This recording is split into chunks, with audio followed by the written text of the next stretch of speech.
नमस्कार दोस्तों, आप सबका स्वागत है पावर ऑफ स्टडीज चैनल में। दोस्तों, अगर आप इस चैनल पर नए हैं तो चैनल को सब्सक्राइब जरूर कर लें, क्योंकि इस चैनल पर आपको हिंदी साहित्य के इतिहास से संबंधित महत्वपूर्ण जानकारियाँ और हिंदी साहित्य के बारे में बहुत से प्रश्नोत्तर आपको मिलेंगे।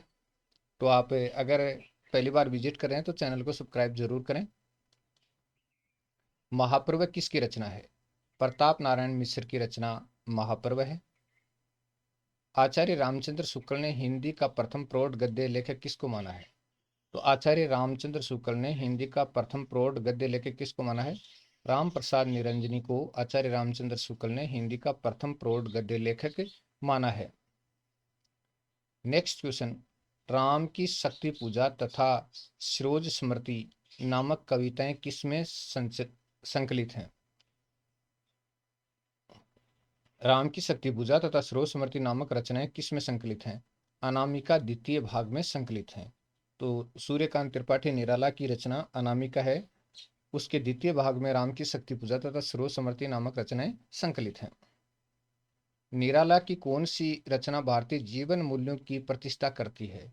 निराला की कौन सी रचना भारतीय जीवन मूल्यों की प्रतिष्ठा करती है? तो तुलसीदास रचना है, वो भारतीय जीवन मूल्यों की प्रतिष्ठा करती है।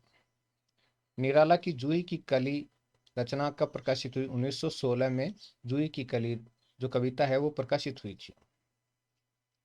निराला जी ने सरोज स्मृति नामक कविता की रचना कब की? सन 1935 में निराला जी ने सरोज स्मृति नामक रचना लिखी। सरोज स्मृति है वो 1935 में लिखी और ये उनकी दिवंगत पुत्री सरोज पर आधारित है। विद्वानों ने छायावाद की समय सीमा मानी है 1918 से लेकर 1936, या कुछ विद्वान 38 तक भी मानते हैं, लेकिन 1918 से 36 तक। भारत बारहमासा किसकी रचना है? भारत बारहमासा किसकी रचना है? श्री राधा कृष्ण दास की रचना है भारत बारहमासा। अगला है 15 अगस्त कविता के रचयिता का नाम बताइए। सुमित्रानंदन पंत की प्रसिद्ध कविता है 15 अगस्त। अगला क्वेश्चन है, आचार्य रामचंद्र शुक्ल ने छायावाद किसकी कविताओं का प्रभाव माना है?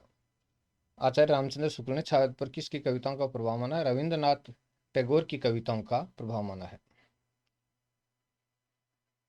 आचार्य रामचंद्र शुक्ल ने छायावाद को क्या नाम दिया? चित्र भाषा शैली नाम दिया था। आचार्य रामचंद्र शुक्ल ने छायावाद को चित्र भाषा शैली नाम दिया था। याद रखिएगा दोस्तों, आचार्य रामचंद्र शुक्ल ने छायावाद को चित्र भाषा शैली नाम दिया था। व्यक्ति सौंदर्य में आध्यात्मिक छाया का भान। व्यक्ति सौंदर्य में आध्यात्मिक छाया का भान, छायावाद के संबंध में यह परिभाषा किस विचार की है? पंडित नंद दुलारे वाजपेयी की यह परिभाषा है कि छायावाद है वो व्यक्ति सौंदर्य में आध्यात्मिक छाया का भान है। ये कथन पंडित नंद दुलारे वाजपेयी का है। छायावाद को स्थूल के विरुद्ध सूक्ष्म का विद्रोह किसने माना? डॉक्टर नगेंद्र ने छायावाद को स्थूल के विरुद्ध सूक्ष्म का विद्रोह माना था। नेक्स्ट है, प्रसाद जी ने छाया का अर्थ क्या बताया? कांति। प्रसाद जी ने छाया का अर्थ कांति बताया था। कंसवध किसकी रचना है? अंबिकादत्त व्यास की रचना है कंसवध। अगला है, मर्यादा पुरुषोत्तम उपन्यास के लेखक का नाम बताइए। नागार्जुन का उपन्यास है मर्यादा पुरुषोत्तम। काव्य में रहस्यवाद किस निबंधकार का निबंध है? श्री रामचंद्र शुक्ल का, यानी आचार्य रामचंद्र शुक्ल का निबंध है काव्य में रहस्यवाद। नारीत्व का अभिशाप किस कवयित्री का निबंध है? महादेवी वर्मा का निबंध है नारीत्व का अभिशाप।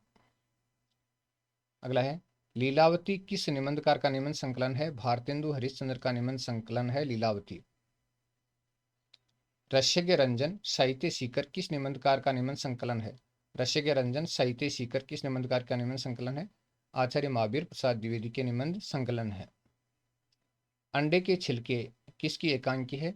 मोहन राकेश का एकांकी साहित्य है ये। नीलकंठ किसका नाटक है? वृंदावन लाल वर्मा का नाटक है नीलकंठ। महादेव वर्मा ने छायावाद को किस रूप में उत्पन्न माना है? महादेव वर्मा ने छायावाद को किस रूप में उत्पन्न माना है? स्थूल की प्रतिक्रिया के रूप में उत्पन्न, स्थूल की प्रतिक्रिया के रूप में उत्पन्न माना है। छायावाद नाम का प्रयोग किसने किया? छायावाद नाम का प्रयोग मुकुटधर पांडे ने छायावाद नाम का प्रयोग किया। छायावाद के प्रमुख कवियों के नाम बताइए। जयशंकर प्रसाद, सूर्यकांत त्रिपाठी निराला, जयशंकर प्रसाद, सूर्यकांत त्रिपाठी निराला, सुमित्रानंदन पंत और महादेवी वर्मा। चार आधार स्तंभ माने जाते हैं छायावाद के। अगला है विजयनी विजय वैजयंती किस रचनाकार की रचना है? भारतेंदु हरिश्चंद्र की रचना है विजयनी विजय वैजयंती। नेक्स्ट है छायावाद को प्रतिष्ठित करने वाले कवि का नाम बताइए। सुमित्रानंदन पंत ने छायावाद को प्रतिष्ठित किया था। सुमित्रानंदन पंत।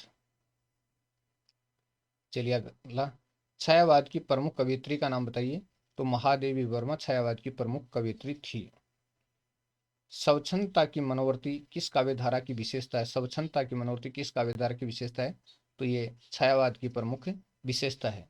तो दोस्तों आज का वीडियो आपको कैसा लगा? अगर अच्छा लगा तो लाइक शेयर सब्सक्राइब कमेंट तो जरूर कीजिएगा।